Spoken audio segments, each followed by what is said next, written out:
निर्वाणरूपं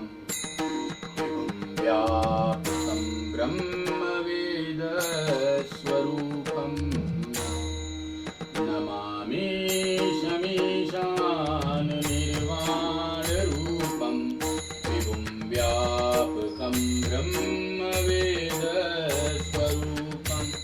अजं निर्गुणं निर्विकल्पं निरीहं चिदाकाशवाकाशवासं भजेऽहं नमामि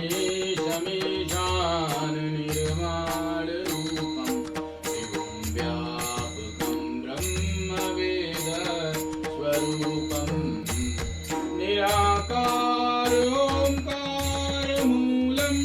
तुरीयं गिराजानगोदी तमीशं गिरीशं करालं महाकालिकालं कृपालं गुणागार संसारपारं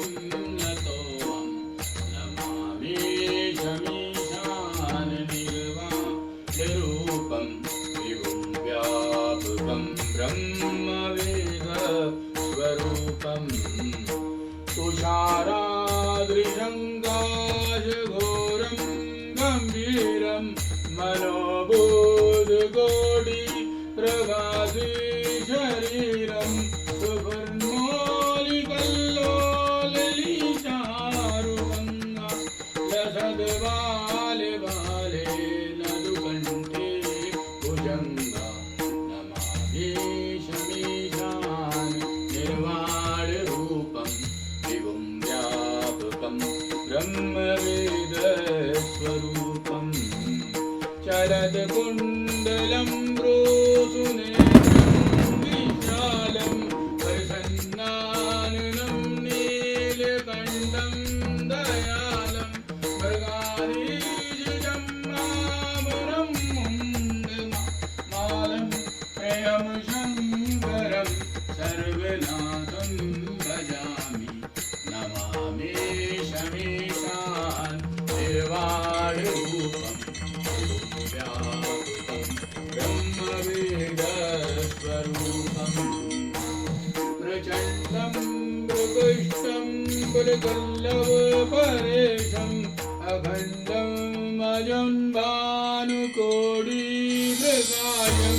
त्र्यंशूली निर्मूलिनं शूलपाणिं भजेऽहं भवानी पतिभावगम्यं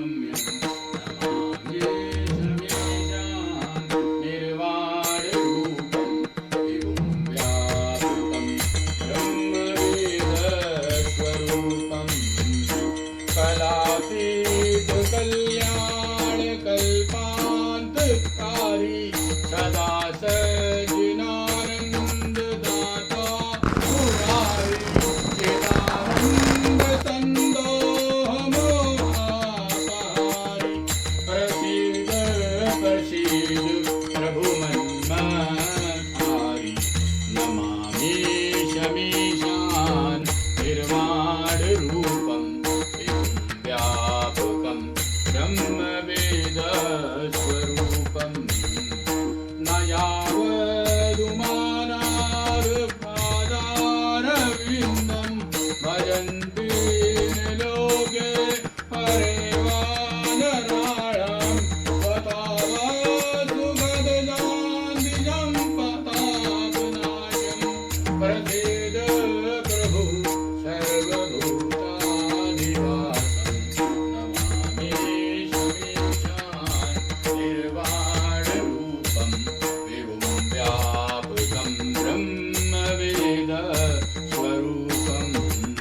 न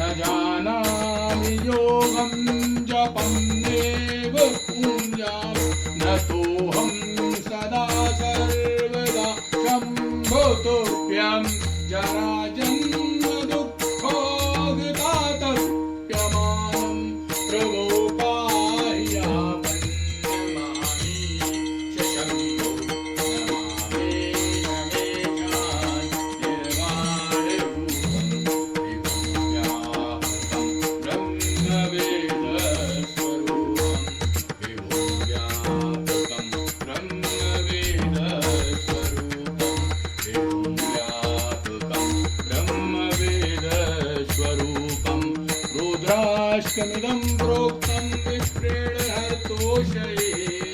ये पठन्ति परभक्त्या तेषां शम्भुः प्रसीदति